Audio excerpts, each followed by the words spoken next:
Just before 1 in the morning, a warm Atlantic wind swept over a ribbon of sand and neon in South Florida, whispering across balconies and salt-streaked windows. The condominium rose from that sand like an ordinary monolith, its concrete ribs gone pale with decades of sun. It was a sleeping giant, stacked with lives and routines. A pot left soaking in a sink, a cat pressed into a sofa corner, a family calendar flipped to June with dentist appointments and summer camp start dates written in careful ink. From the street, the building looked sealed in silence. Inside, the silence had a pulse. The ocean had a way of talking to the building, the way brine whispers into pores, and the way water finds the smallest seam and stays there.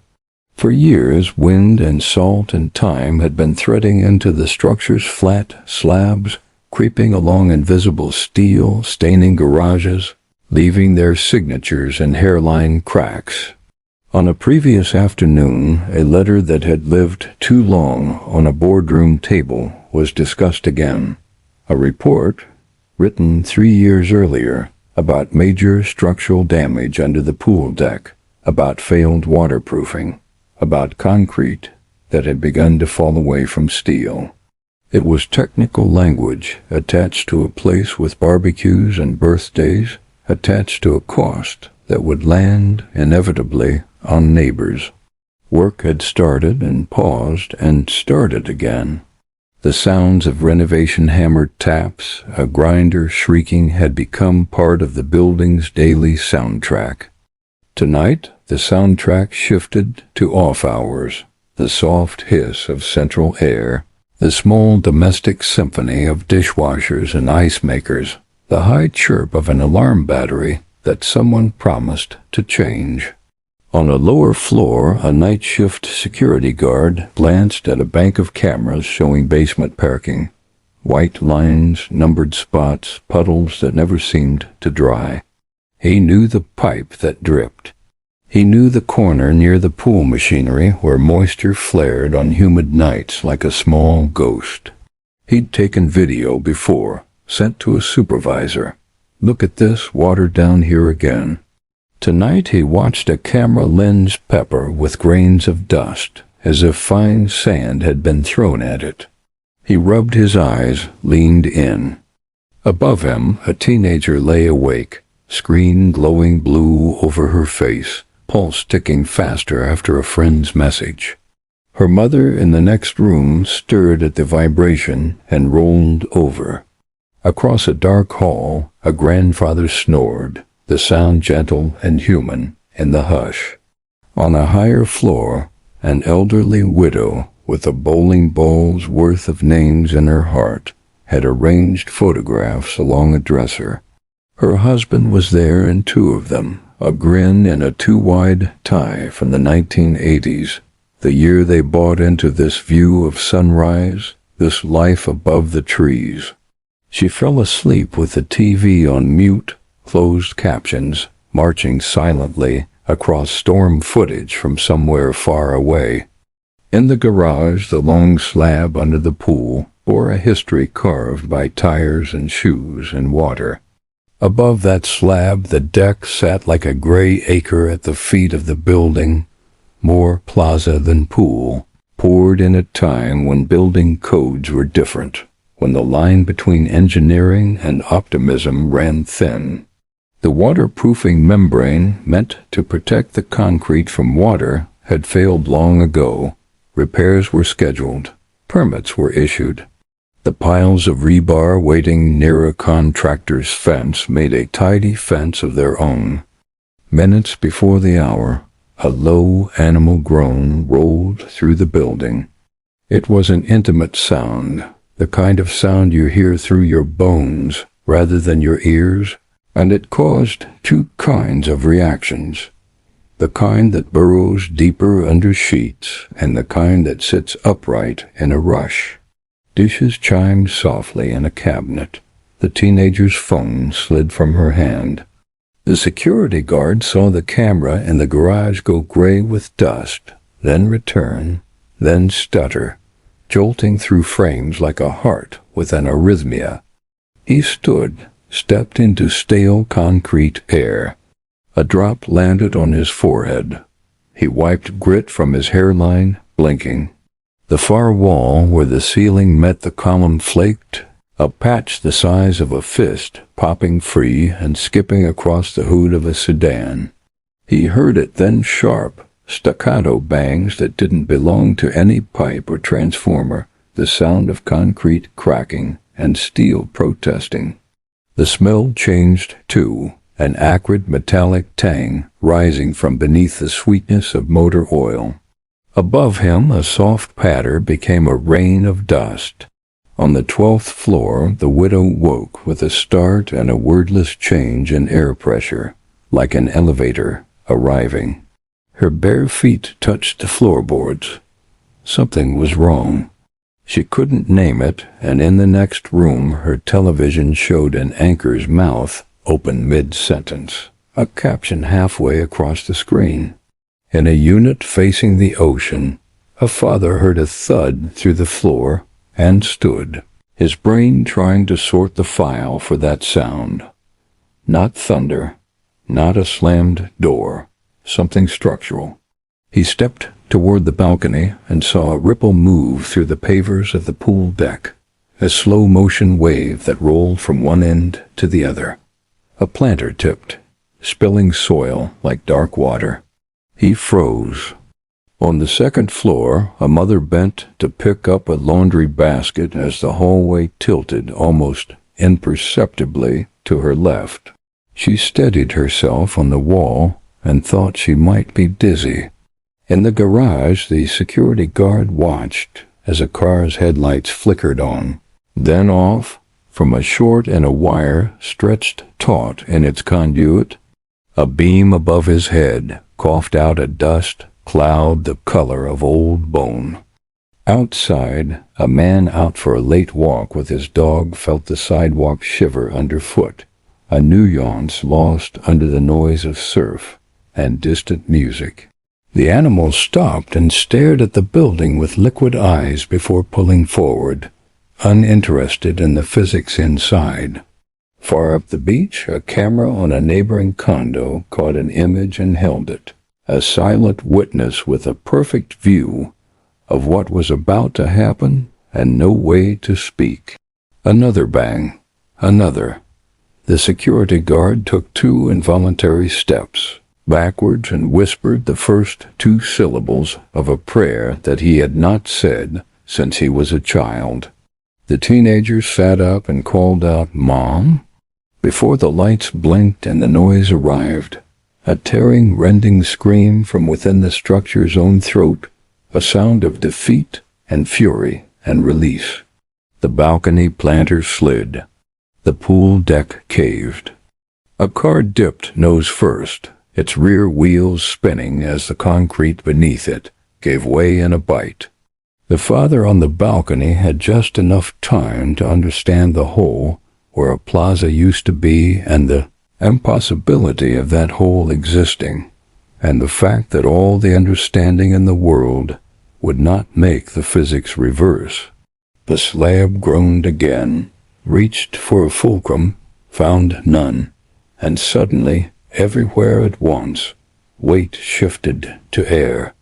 The building took a breath, a convulsive inhale, as if pulling the night into its chest, and then exhaled it back as movement, a kind of movement that the human mind insists cannot be happening even as it happens, because floors are supposed to be nouns, not verbs. Inside Unit 802, picture frames lifted from a wall and slammed back with small glass size. On the 12th floor, the widow reached for her dresser and felt it shudder under her hand. The hallway's lights went dark. Then emergency strips along the baseboards glowed green, like runway lights, a corridor to nowhere. The sound was above all else, a shearing metallic scream, concrete exploding into chalk, the low thunder of mass giving up its contract with steel. 911, What is your emergency? A dispatcher's headset caught the first flood of calls, voices layered with the disorientation of sleep and terror.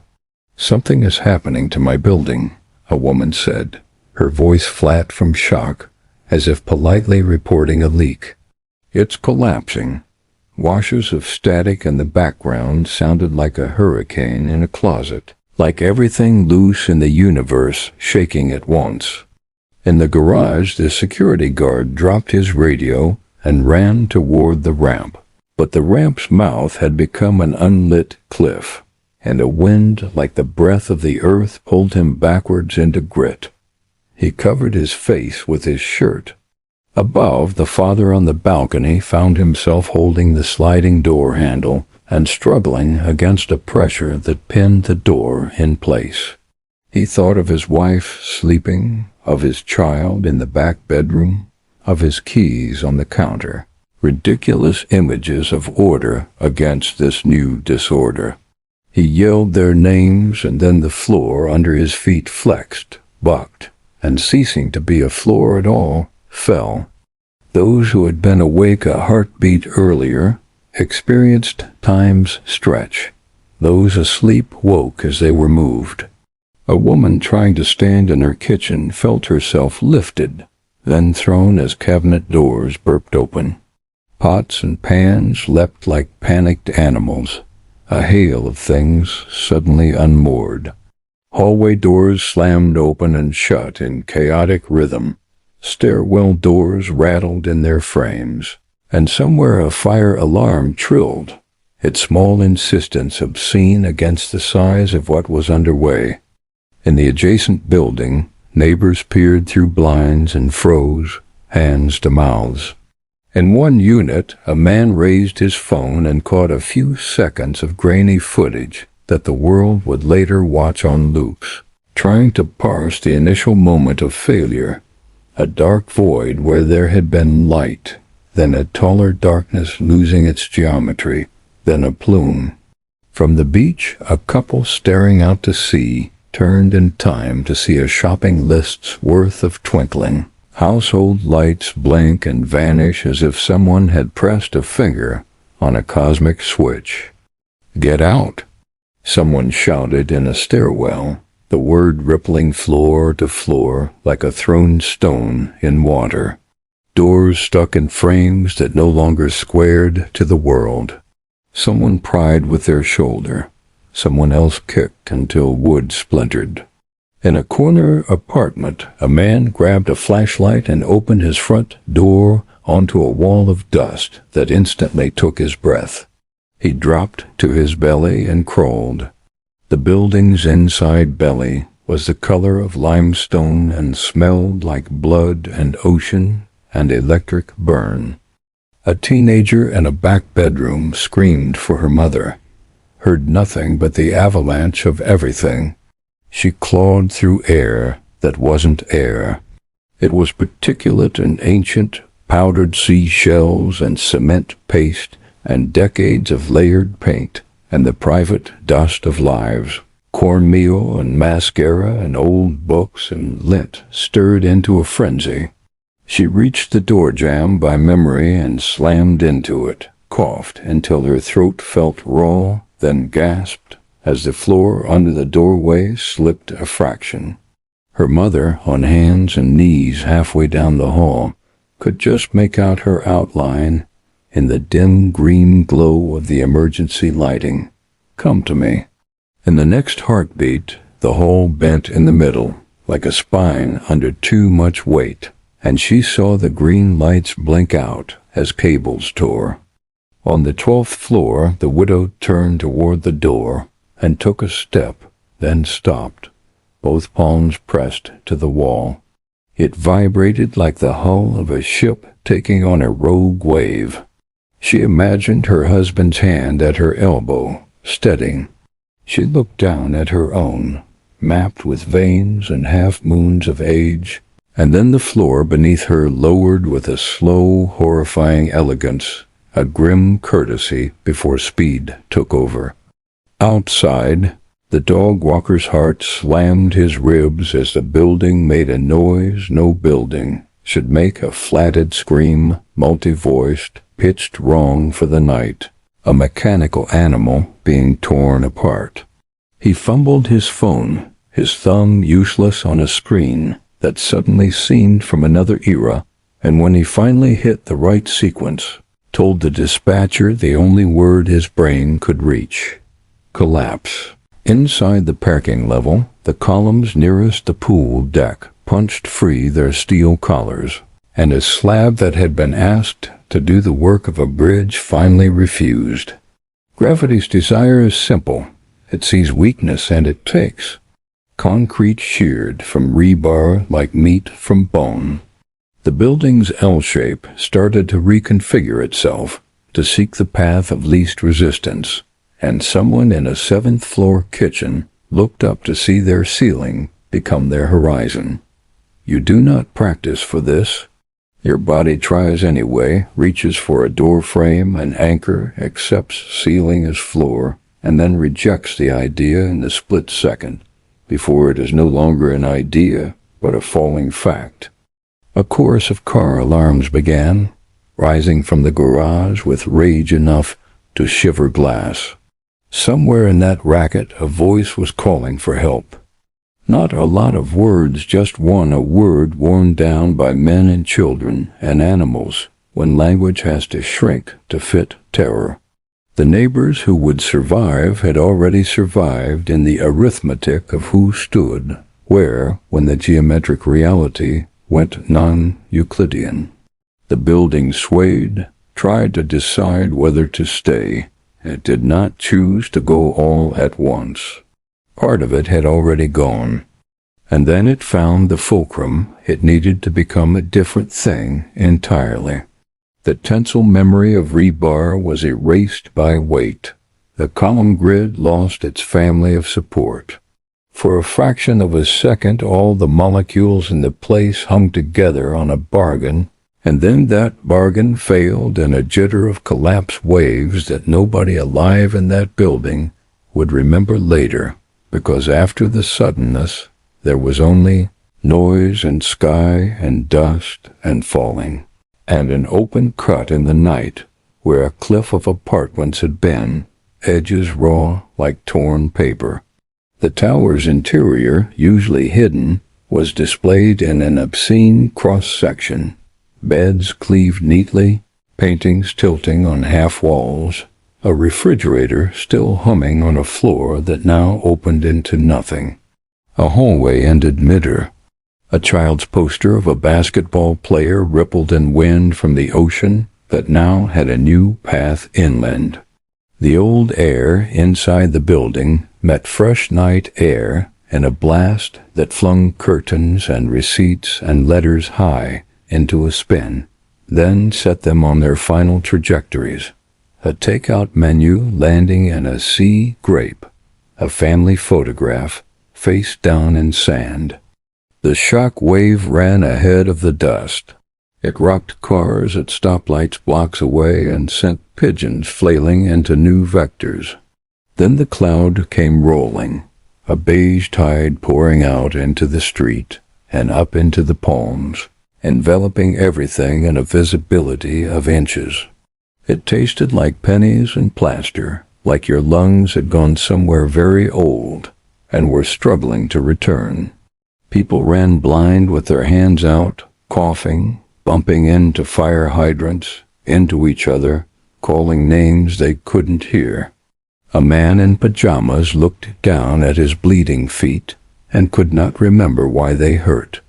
The sound fell away into a kind of high silence, the ringing after a bomb blast that the body produces to protect itself, and inside that ring there were new sounds, individual cries for help, car alarms still insistent, the hiss of ruptured pipes, a soft continuous rustle that was the pile itself settling, a giant exhale that went on for an aching time.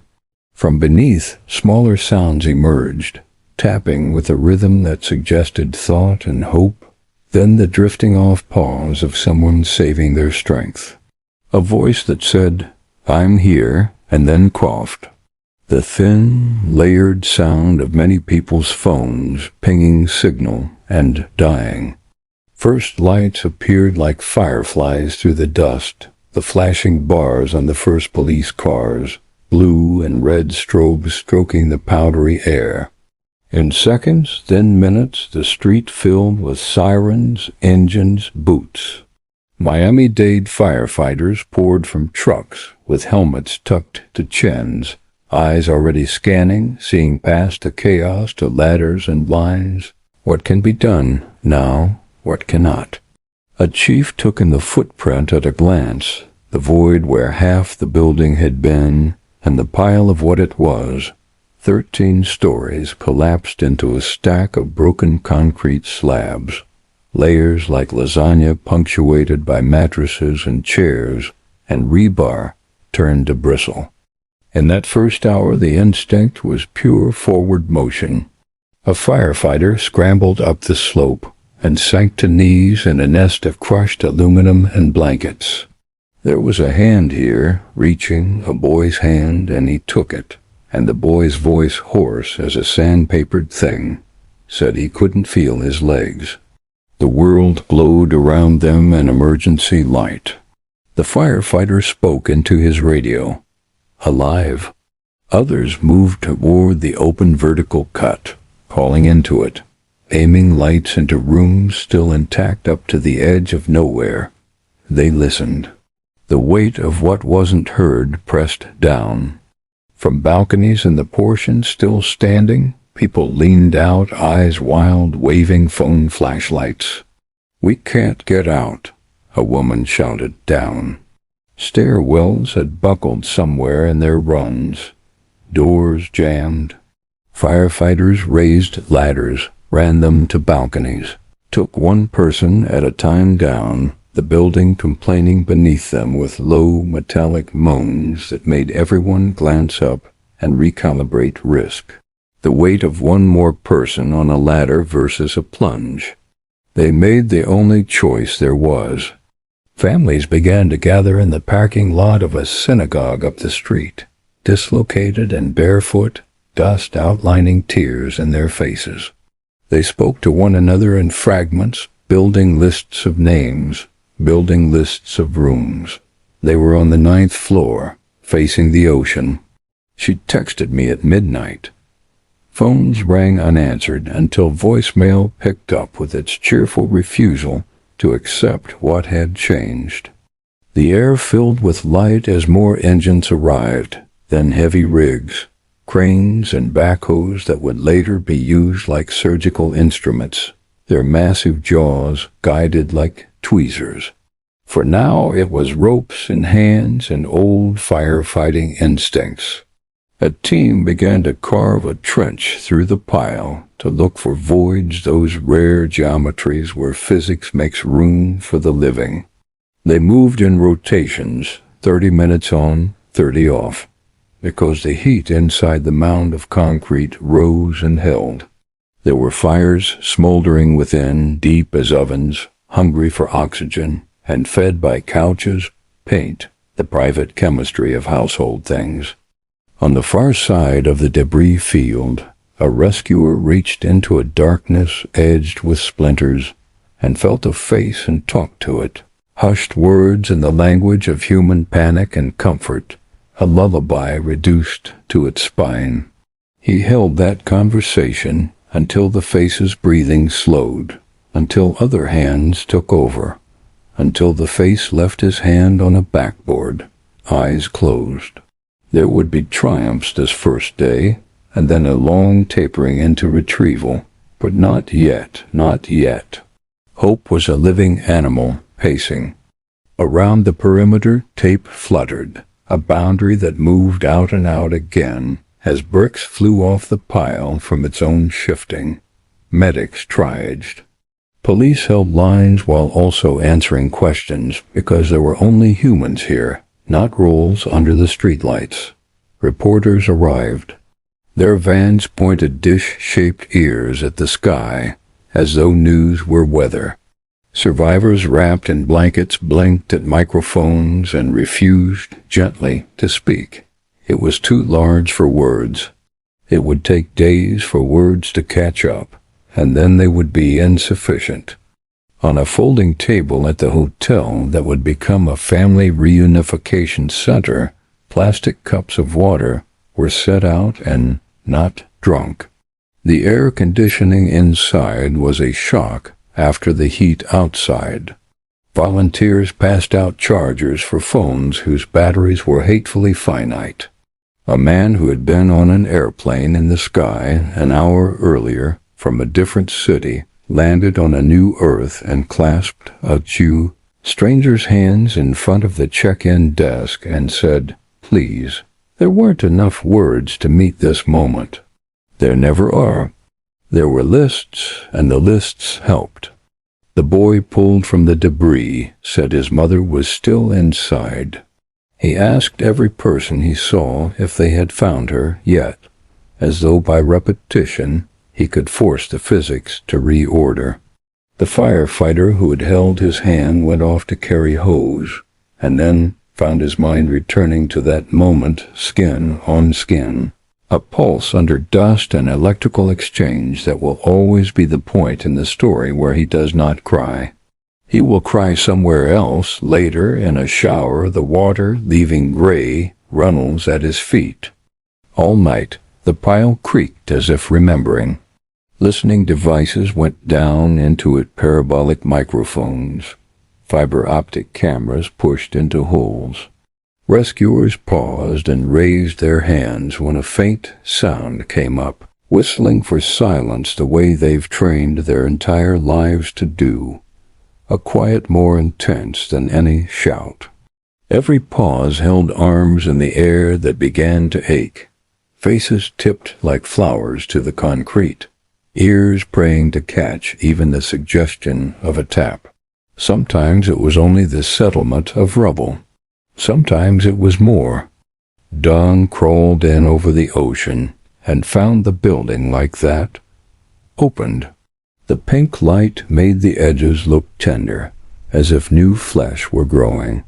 It made the standing portion seem slightly embarrassed by its survival.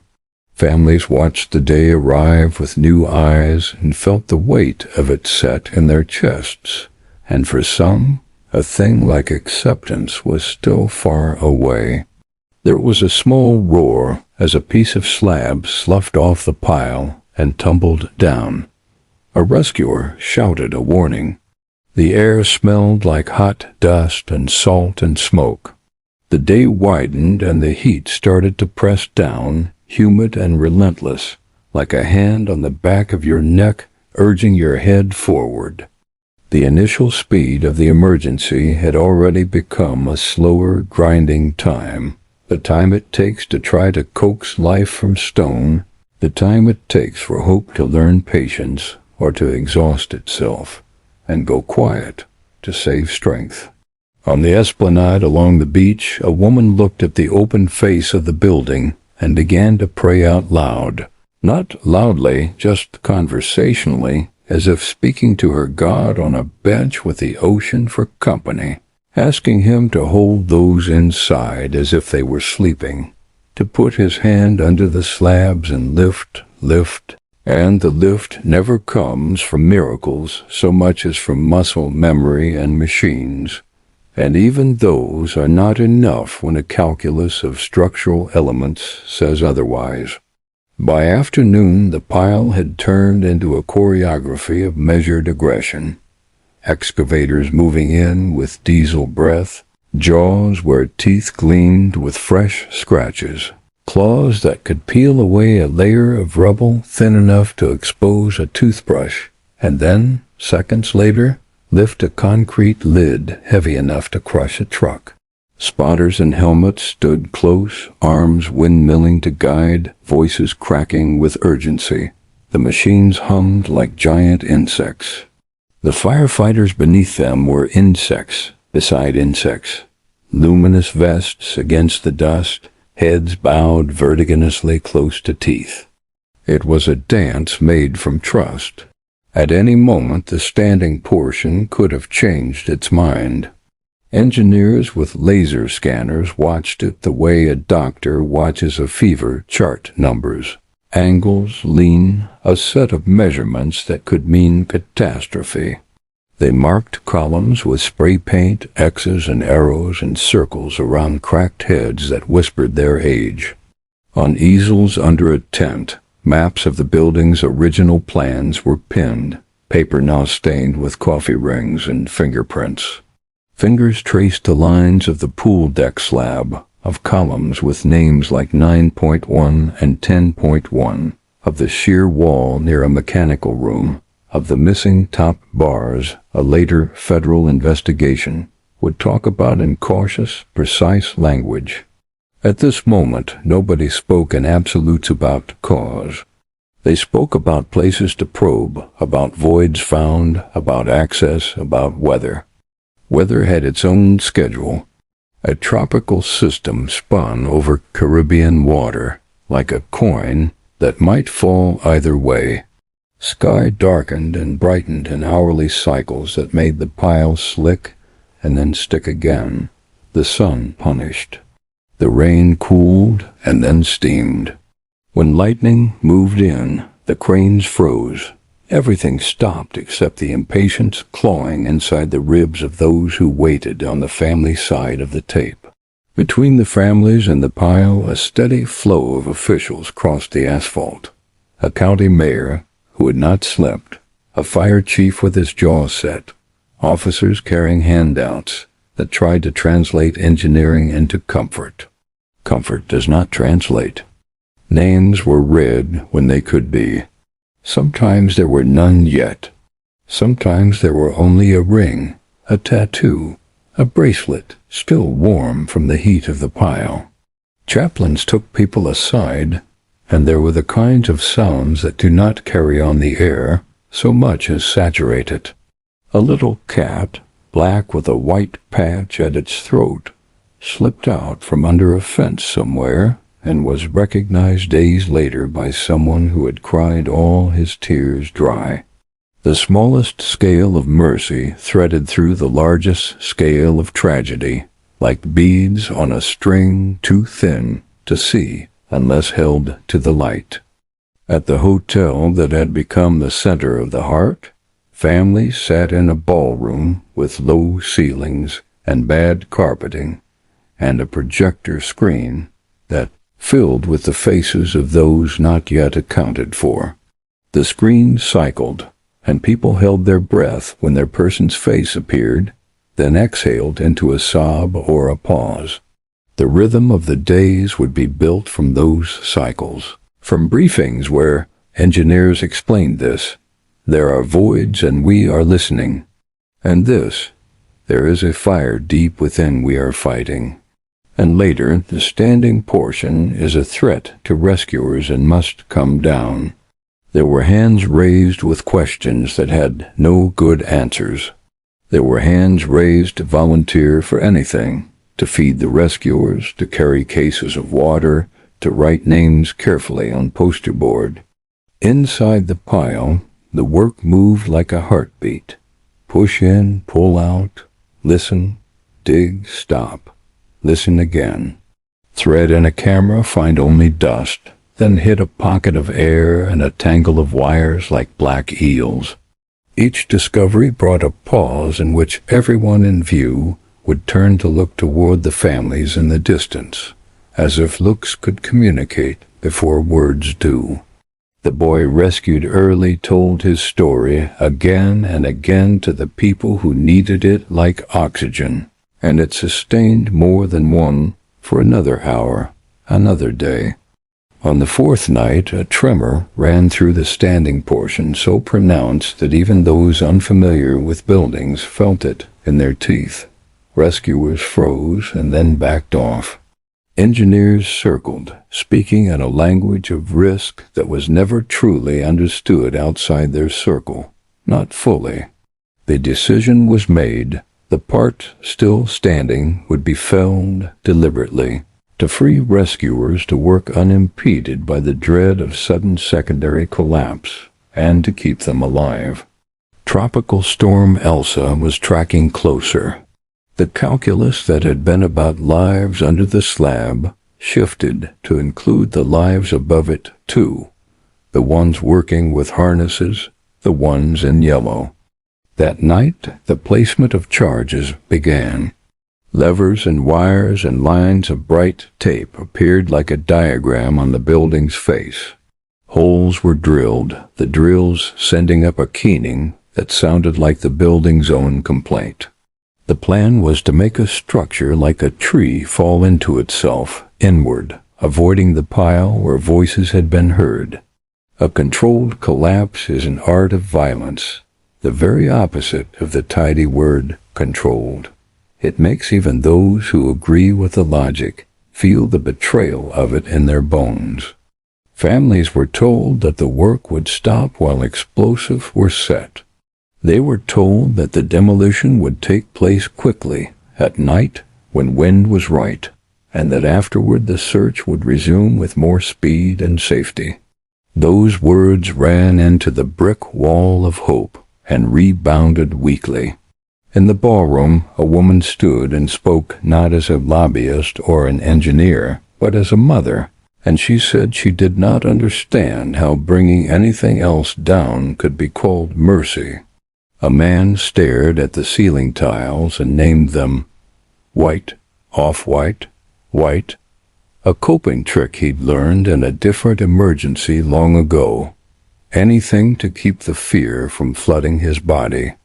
In a small room nearby, a firefighter took off his boots and rubbed his socks back and forth on the carpet, grounding a nervous system lit up by days of adrenaline. He told himself he trusted the engineers.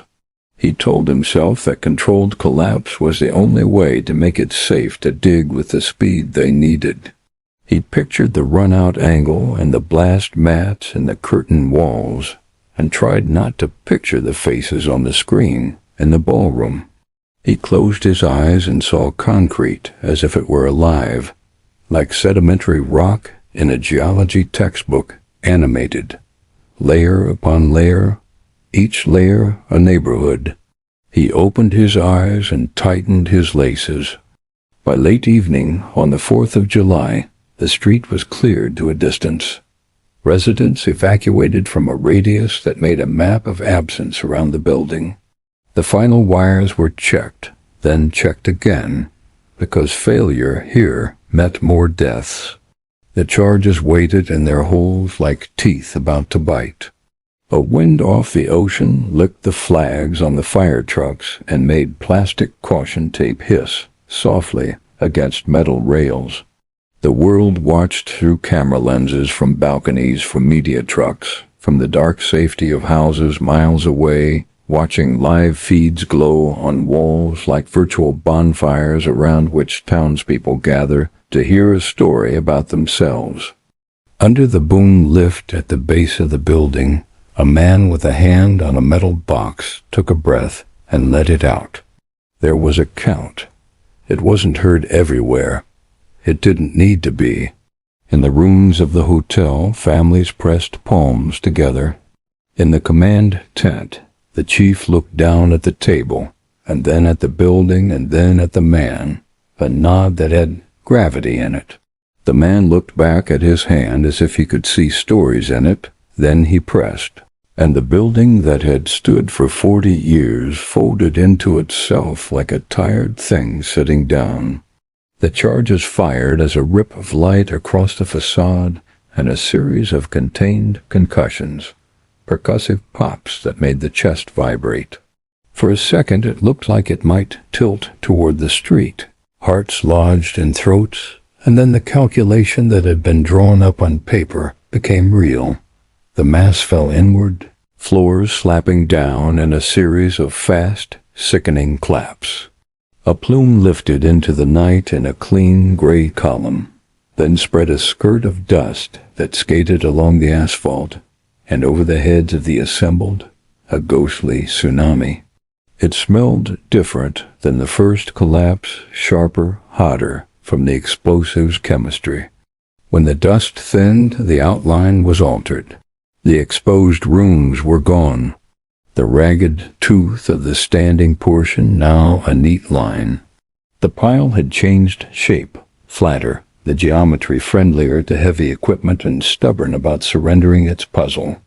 Within minutes, teams moved back toward it as if pulled by a magnet. The first carbide blades whirred. The first buckets dipped and lifted. The dig began again, urgent and methodical, grief harnessed to motion. For a while, hope found a second wind in the space cleared by the demolition. The searchers pushed in, found new voids where air had been trapped. Listening devices went deeper. Dogs were walked carefully on the hot crust of the pile, noses lifted, tails still when they caught a scent that even in this death-heavy place might be life. Inside the mound, fires had been starved of fuel, cooled by rain, kept at bay. The smoke drifted less. The sky changed colors reflected by the ocean, gray to pink to a flat, punishing blue again. The storm brushed past, slinging only skirts of rain and short gusts, then slid up the coast, its spin smearing clouds like fingerprints. And then that part of the story everyone always hates, the part where the word shifts in official briefings from rescue to recovery, a hinge that closes gently yet with the force of a door and a strong wind. Families heard it and felt their chests cave in a measure that nothing outside could see. The firefighters heard it and nodded because they had already felt it in their bones, because you can't pull life from stone forever. That night, under the tent where food went uneaten, the chef serving rice and plantains cried softly as he ladled sauce, and a rescuer reached for a second helping he didn't want, because accepting the plate said something about caring that words would bungle. The days that followed filled with motion that veered between reverent and brutal. The excavators reached into the building's sediment and placed what they found onto tarps, into bags, into the hands of those who made small altars at the edge of civilization, tables with a cloth laid, with candles, with a photograph propped. A woman took a chain from a bag with trembling hands and pressed it to her teeth in a stupid animal test, the way we test coins, the way we test the world for realness. On the beach, there were flowers planted in the sand, lines of them, as if a gardener had come in the night with a different kind of seed. Investigators touched what remained with meticulous calm. They labeled fragments of slab like field archaeologists charting a dig, the line of a spalled rebar speaking history. A piece of the pool deck telling its pre-collapse story in cracks like dried riverbeds. A column head with break patterns that later men and women far from this place, and long after the news crews left, would study under fluorescent lights. They spoke of punching shear, of waterproofing failure, of design that did not imagine the weight of a plaza full of water, of corrosion fed by salt air, of deferred maintenance strangled by cost. Yet even as theories hardened, they kept a careful distance from certainty, because the dead deserve humility. For months and then years, the federal investigation would continue, not for blame alone, but for lessons, the kind that change drawings on paper and then change places where people sleep. The number became a sentence people could say without breaking: 98. Behind it were names and biographies as complete as novels. A photographer who loved the light in a certain hour. A couple married 58 years who still reached for each other's hands in movie theaters. A child whose laughter made adults feel briefly immortal. Photographs were printed into banners that draped a fence, like faces on a page of an oversized book that the town had to read out loud to itself. People stopped and put their fingers to the vinyl cheeks. Night after night, Candles burned and burned. At the podium, officials spoke with voices thick from lack of sleep.